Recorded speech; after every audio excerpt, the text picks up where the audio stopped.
another long, hot day in the field, not for England this time, but for Pakistan, with England closing the day on 492 for 3, so they scored 396 runs on this third day, losing just 2 wickets along the way. Crawley looked very smooth. It looked in terrific form, actually, out for 78, caught at the second attempt at mid-wicket, a ball that he hit hard off Shaheen. And then Duckett, who was able to bat, he came straight out despite that dislocated thumb that he suffered yesterday. We'll be hearing from him later on. He made a very good 84 briskly, and then he fell LBW to Jamal after a partnership of 136 with Joe Root, who earlier broke Sir Alistair Cook's record of 12,472 runs to become England's highest Test run scorer in history. He barely celebrated. A belated wave of the hand was all that it was. There was no running up and down, no jumping about, no raising the bat even, no kissing of the cap on the or anything, or the badge of the helmet. He just simply knew that there was a bigger picture. Personal landmarks are one thing, but the team needed him to bat, and he batted all day to finish on 176 not out, defying cramp and exhaustion along the way. And with Harry Brook added 243, with Harry Brook finishing on 141. An innings, I suppose, it was slightly in the shade because of what Root has done, but my word, he's played well. His 4th consecutive century in Pakistan, to go with those 3, of course, that he scored here 2 years ago. So the state of the game is that England now just 64 runs behind. 2 days still to go. A pitch that's wearing slightly, but not excessively. And Stephen Finn is alongside me, so to Andy Zoltzman. If you want to add a few thoughts, Andy, to what I was trotting out there, feel free, or you can come back towards the end. Why don't you do that? You get some stats organised, ones that you can read tonight, preferably, and then we'll enjoy those later. Well, Stephen, who'd be a bowler? Yeah, but these, as we were saying earlier, Test matches here are different. They're not the rolling people over in a couple of days and balls seaming around. These are different. These are long haul games, and there's still a lot of cricket in this match. Yeah, these are games of disintegration. I think whenever I've travelled to the subcontinent before, you always have discussions as a team talking about we're in for the long haul here. This isn't just, as you say, a crash bang wallop kind of place to come and play. You have to play the attritional longer game. Clearly England are playing that slightly differently to when teams have toured here before in my time with the way that they bat, but what they did today was just controlled dismantling of the Pakistani attack. They weathered the storm at times. If we're going to be critical of this team over the course of the last 2.5 years, it's at times when bowling teams have had their tails up, they've offered them a little bit too much momentum back the other way and back into the game.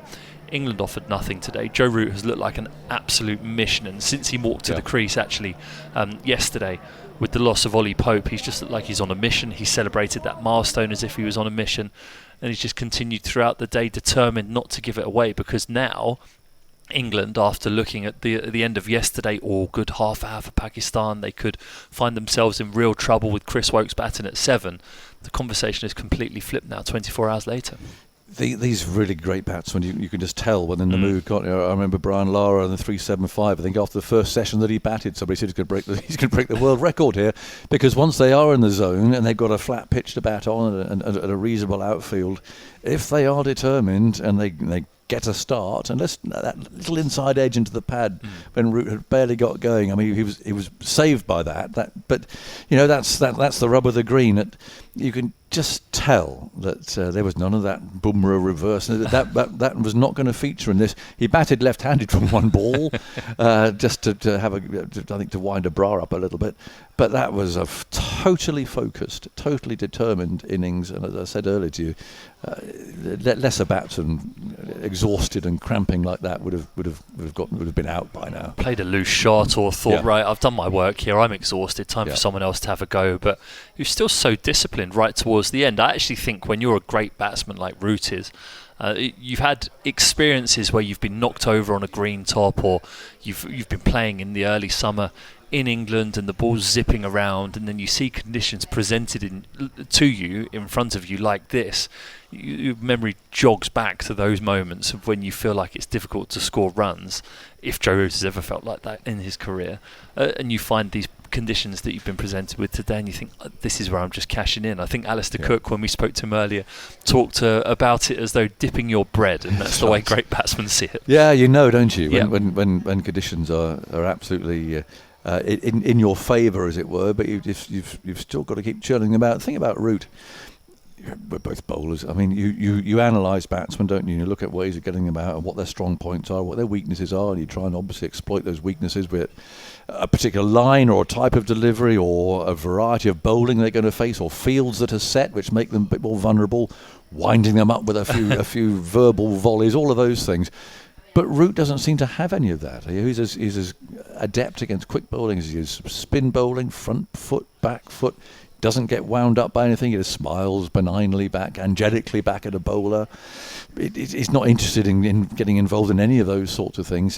He's remarkable. I mean, he has batting covered. Yeah, he's the most complete player I think I've ever seen, and you add to that his ability, and I know we joke about it sometimes, but the reverse scoops and the way that he's adapted the side of his game that can accumulate runs quickly as well as he's gone through his career, it's quite remarkable. Yeah, when you're sat down and you're going through a bowling meeting and it's Joe Root, you say, right, the two places that you may be able to get him out is standing a ball up outside off stump from back of a length on a pitch that may have a bit of bounce. Yeah, this one doesn't.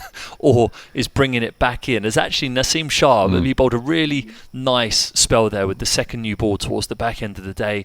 He again sensed that the lights were on, the atmosphere closed in a touch. The ball did just move off the surface slightly, millimetres, but he was honing in on that front pad of Joe Root, which again is this second place that maybe you might think of targeting Root, is just getting it to nip back when he plants that foot across towards off stump just slightly.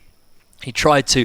Root got that tiny scratch of an inside edge. He saved twice actually in innings, wasn't he, by an inside edge? Yeah. But I mean, these are sort of minor. So minor. Yeah, but the drive, the determination. I mean, he looked to be in agony. Yep. There. I mean, I don't think we'll be hearing from any interviews from him tonight.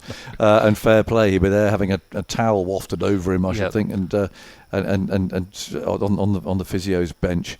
But it is to watch a complete player, and you just sit and study and think how would you bowl at this fella? And you just sit back and say, well, there are players who are simply of that calibre. They're just that little bit better than even the very best. And the thing is, you look at players and sometimes you think they're really hard to get out, but maybe you can dot them up and stop the scoreboard going anywhere for a while. He's just got this ability. He's like liquid. He just sort of moves in between like different modes of Joe Root. He can be obdurate when he wants to, when the situation necessitates it. But then as soon as a gap opens up somewhere, and he plays the ball so late that it gives him time to watch it, and he just opens the face, guides it just in front of point, single, rotates the strike. I think he scored 3 boundaries in his first 50 runs, which in this sort of heat, with the fields that Pakistan were setting and the aggressive lengths that they were bowling, you thought he might have got more away, but he didn't. He just rotates that strike, keeps it moving, and then the second he recognises a bit of weakness in the opposition, that's when he capitalises. It was a masterful innings. It was a real beauty to be able to sit here and watch. Pakistan less so. Yeah, well, absolutely. So he's 5th now then, in talking about the world ever list now, 5th, which in a way is probably quite a good thing for English cricket, isn't it? Because he's got these targets to aim at. And I think we worked out that if he goes at the current rate or thereabouts, to overtake Sachin Tendulkar, he'll get there in 2027. Yep. or thereabouts. Who knows what's going to happen. But there are these targets. So he's got these little areas that he can aim at. He's got that as a target, and he's got Australia as a target, where it's the only place he's ever been dropped. You couldn't call his career in Australia a failure, but he has been dropped there. He's never scored 100 there. He's ever won the Ashes there. So there are things that he might just want to put right. Well, you look at the Joe Root puzzle. Imagine his career as a massive 1,000-piece jigsaw puzzle, and the two things that he hasn't ticked off on his list now after surpassing Sir Alistair Cook today is reaching the summit of the Test run scorers list, which, as you say, Sachin Tendulkar sits on the top of that with 15,500, I think it is. That's one of them, and the other one is putting in a performance in Australia that helps England win the Ashes. Yes. Down there, I think then you take a step back and look at his career and think that is a complete career. You can't do anything else. You add into that the one-day player that he's carved out, I think, 19 ODI hundreds or something like that, has won a World Cup. A remarkable career. And the way that he's celebrated today, the way that he's spoken in the media in the build-up to this moment of him surpassing Sir Alistair, he's not done yet. No.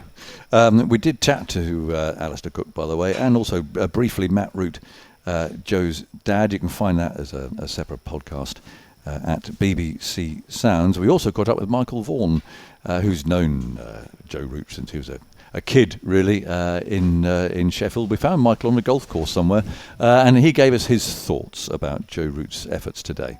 I've wrote an article in the Telegraph, and I've said that he's the best player that I like watching play. I just think he's a role model for all that are starting out in the game. You think about in the modern era, it's an era where we see the ball crashing to the boundaries, we see the ball, flying into the stands, and in Joe Root we have a craftsman that just plays the pure way. He plays in such a fine way for all youngsters to follow, and not only that, he's a great human being, a real enthusiast for the game, and I'm absolutely delighted that he's broken the record, but there's so many more runs left in the tank. He's got so many more years to play, and I guess we'll all start, and we have already started talking about Sachin's record, and if he stays fit, I think he'll be breaking more records. Yeah, I mean, do you think that's sort of an incentive to keep him going? He's fifth in the all-time list of worldwide. Those have all retired above him. Do you think it would help him to have those landmarks along the way to keep him going for longer? Yeah, maybe.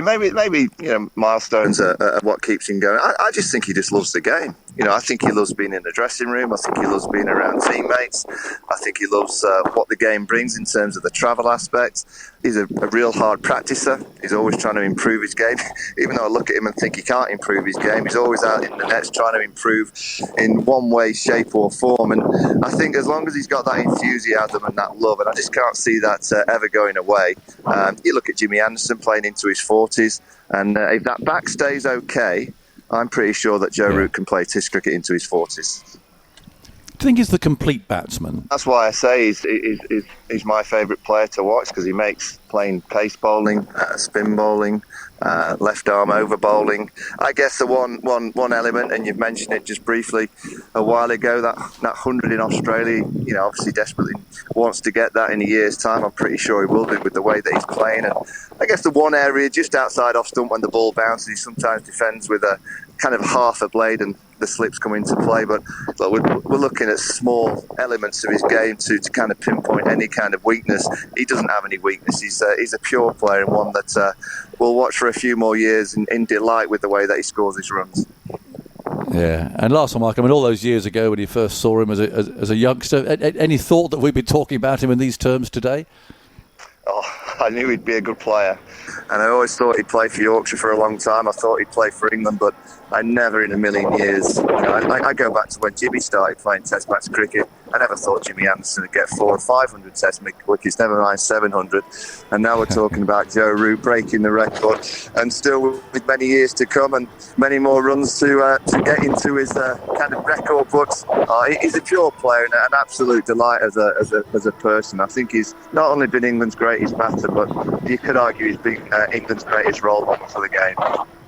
Zach Crawley, he looked in good touch, didn't he? For someone who's been out of the game for a while, again with a finger injury, he looked in imperious form. Yeah, perfect wickets for him, because the bounce isn't really going to trouble the outside edge. But yeah, the guys with big stature, him, Harry Brook, they're tall guys. Joe Root's pretty tall as well, but they just stand there. They've got this ability to reach balls outside the off stump, especially in conditions like this, that just gets that scoreboard moving early on, and he allayed any fears last night that England may have had when they lost Ollie Pope early, the captain, after being promoted because of Ben Duckett's busted thumb last night. he allayed any fears that there might be demons in this pitch, or that the ball might misbehave in the evening session with the scoreboard pressure that Pakistan had. So he carried that into today. He played really well through that first session, and he'll probably be ruining clipping that one to mid-wicket. He was almost dropped. It was really bad. I mean, he hit it. It did hit it in the air to the field, but it almost bounced out. Yes, it was like hot potato, wasn't it? He caught it, threw it in the air, and then caught it on the rebound. But he's a big lad. I mean, I'm just thinking what it must be like to bowl to Zach Crawley. He likes to get on that front foot as well, and he's a big, tall fella, and strongly built, and so as a bowler, you must feel this fella coming at you. Yeah, it's that reach, and it's actually figuring out the length, and I think that's why him and Ben Duckett have been a really good opening partnership, because you've got diminutive Ben Duckett who plays so much off the back foot. You need to be that bit fuller, but with the same intent and energy on the ball, otherwise it's not threatening. And then to Zach Crawley, if you slip in mentality and you bowl that same length to him, he's crunching you all over the place. Yeah. So you're constantly having to juggle. So they complement each other really, really well. But yeah, when someone stood there tall and imposing, I found it was Shane Watson. I just felt like he was trying to put his studs in my forehead the whole time when I was bowling at him, and he'd climb into anything and whack me down the ground. But the thing with those guys, you think, just drag it a bit shorter and bowl back of a length, and they'll short arm jab you through mid-wicket for 4, which Crawley also does as well. He's found that really nice balance in the last year and a half since the beginning of the Ashes in 2023.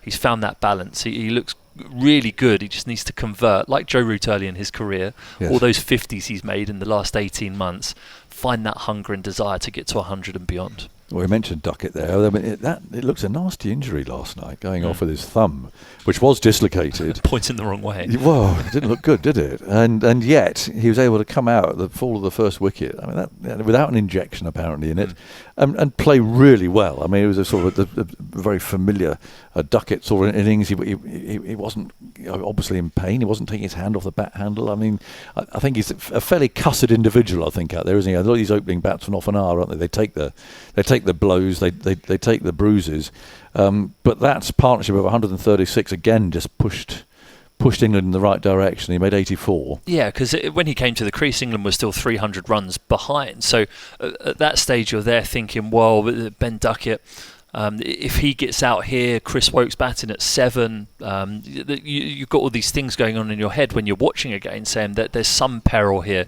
He put paid to that. He hit a lot of boundaries inside his first 20 balls.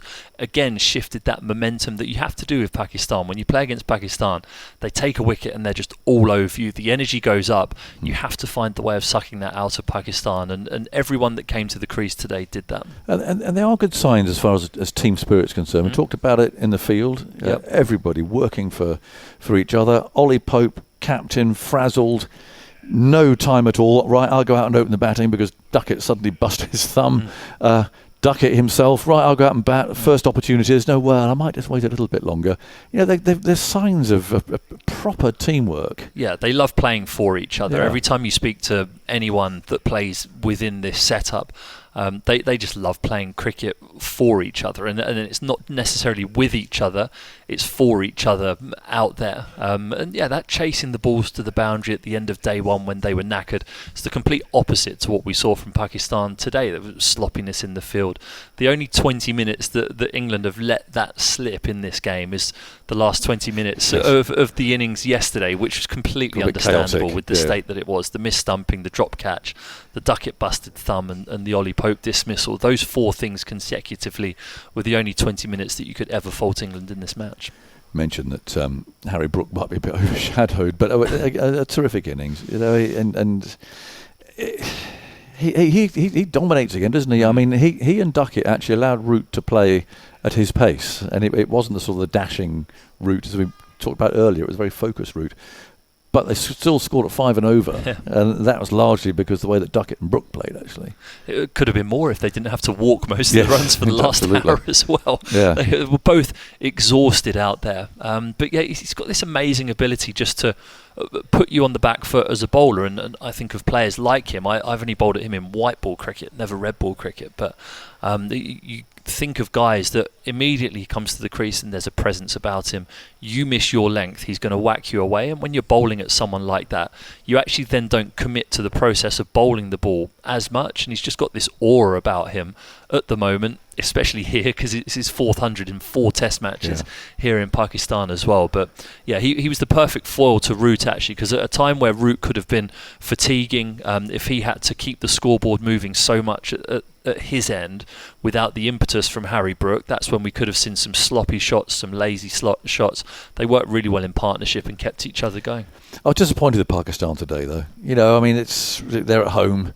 I know that obviously confidence is low, but if you look at the way that England were really busy, even though the plans often didn't work because it's a flat pitch and they were up against some good players, of course, but they just didn't seem to be that sort of imagination from Pakistan. They didn't go short and try bouncers and bring in different, rather quirky fields, or it was just, Abrar just toiled away from one end largely round the wicket into the rough. It just didn't seem to be that sort of ingenuity that perhaps they should have shown. And that comes with good team spirit, the communicating within the bowling attack, talking about, okay, what are we going to do together collectively? England changed their pace. I can't remember one of the Pakistani seamers changing their pace today at all, with catches in front of the bat. It just felt as though they were praying or hoping for England to miss a straight one or to spoon one to a fielder. It wasn't a great showing from Pakistan today.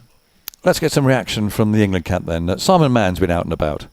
Well, the team's had some extraordinary days in Pakistan. That was another one of them, wasn't it? Yeah, it was. At the start of the day, I think more so in the heat. I think today, last time it was a bit cooler. To only lose 2 wickets in a whole day out here, as I say, in that heat, I think you could see with Rooty and Brookie cramping up at the end there. Rooty to go and bat all day was extraordinary. And we've put ourselves in the best situation we possibly can on a pitch that's not doing a great deal at the minute. Tomorrow is the biggest day of the game, really. We'll try and get ourselves in a position where we can really look to go past Pakistan and give ourselves enough time to have the chance to take 10 wickets. Is there enough in the pitch to force a victory? I mean, we managed to take 20 wickets last year in Rawalpindi, which was an extremely flat pitch, so we'll give ourselves every chance to. You never know, a couple today we're going a little bit low and the odd one bouncing, so we're hoping that the pitch might change a bit in the next couple of days, and if it doesn't, then we've done all we can. It was a great collective batting performance today, but Joe Root stands above it all. I mean, a remarkable cricketer and a remarkable achievements today, going past Sir Alistair Cook. What's that sort of feeling in the dressing room about what he's achieved today? Probably not enough, to be honest. Rooty is extremely humble, and I think at times when he's sat in there, and it's credit to him, it doesn't really feel like you're sat around greatness. He's just as hungry every time he goes out to bat to score runs for England. I'm sure after his career he'll be able to reflect on what he's doing, but to be in the same dressing room as him is incredible, and long may it continue. What about the physical effort required to do what he's done today? Well, extremely. I was only out there for a short period earlier, and it was definitely taxing on the body. So to go and bat for another 2 sessions, I know he's mentally extremely fit, but to put the body through that today, I think he'll have a good sleep tonight. What about you? Did you think, my test match, my tour might be over last night? What was the situation? It was obviously sore, but I kind of knew. I dislocated my thumb in the exact same way a couple of years ago and did manage to bat in that game. It's not ideal, and you want to be 100% fit at all times, but when it first happened, I'd have certainly taken how things went today. Yeah, you rattled off 84 and 75 balls.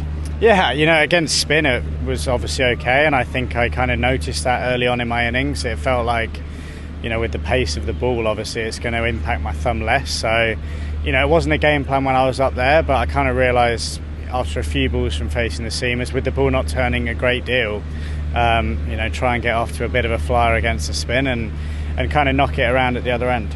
Was it actually quite nice coming in at number 4 after you've been in the field for 5 sessions? I know that wasn't the plan, but actually thinking it might have worked out quite nicely for me there. Yeah, it was slightly different, and Paul Popey had to go out there and do it, and it's not like he had 20 minutes, half an hour to get his head around it. It was extremely rushed, and that can happen, and that could have been me last night. I always want to go out at the top of the order, but I guess when you do field for 150 overs, it is nicer to get a good sleep and a bit of a rest and then have a bat. So finally, 150 leads, something like that, and put pressure on. Is that kind of the plan, or do you want a few more than that? I mean, it depends how quickly we score, I guess. We'll probably talk as a group after this and be pretty clear on that. We know the pitch isn't doing a great deal at the minute, and to even be in the position to say that we could maybe get 150, 200 past them is an incredible effort. So, the morning session tomorrow is the most important of the day. If we can, limit the damage and be in a position where we can kick on in the afternoon, I'm sure that will be the plan.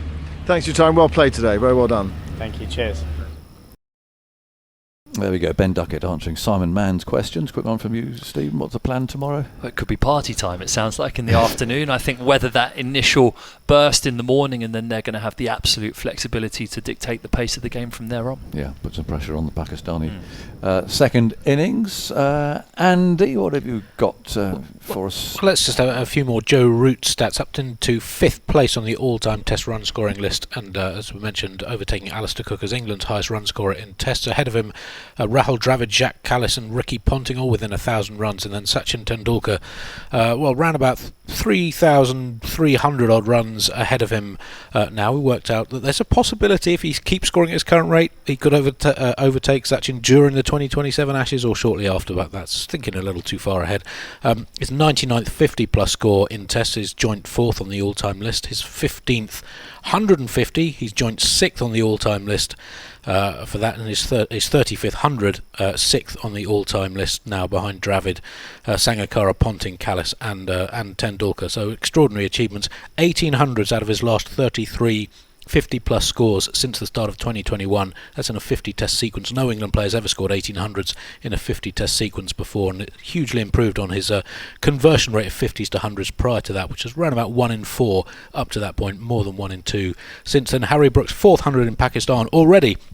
In just his 4th test in this country, tied most hundreds by a visiting player in Pakistan alongside India's Mahinda Amarnath and Aravinda De Silva of Sri Lanka, who took 11 and 10 tests respectively to get their centuries. And just quickly on Abrar Ahmed, a 23 over wicketless spell as part of his 35 overs, 0 for 174, the longest wicketless spell by any bowler against England since, would you believe it, Shane Warne in 2005. As a leg spinner, you want to be on the list with Shane Warne?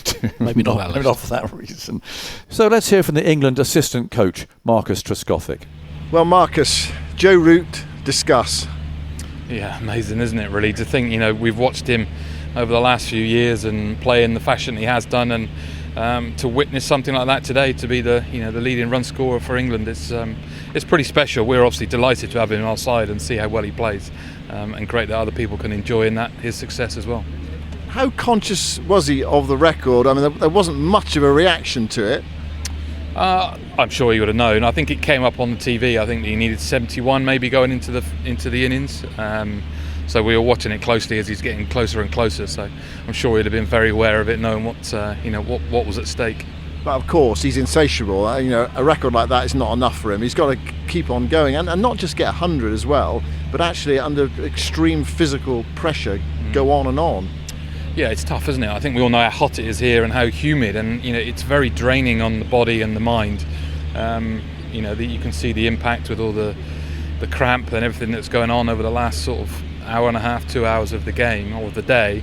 It's hard work, having just fielded again just for a long period of time, for a day and 3/4, and then to come out and back it up again and do that job. So delighted. I'm sure it'll be, get some good rest in him tonight, rehydrate as much as he can, and get some good fluids and food back on, and hopefully he can go out and get another 150 tomorrow.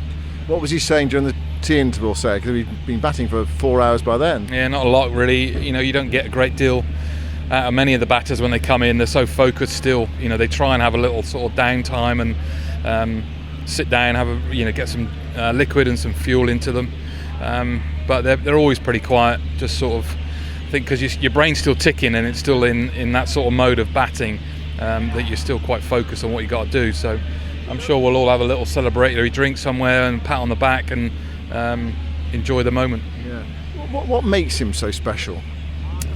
It's the $1 million question, isn't it? I think if we all knew what it was, but some of his attributes is his great skill of concentration. I think his ability to adapt to different conditions, to play in Pakistan or in these conditions, or in India, in Sri Lanka, and then go to Australia and South Africa, New Zealand, and have the game that it takes. That's not even thinking about the method you've got to have in England. So his ability when he goes in the nets to practice and to search for perfection, if you like, all of these different things. You put these together at different stages of his career and the game that he plays, and it makes for a proper player. And also his fitness as well. I mean, he's barely missed a game in the 147 matches he's played. Yeah, touch wood.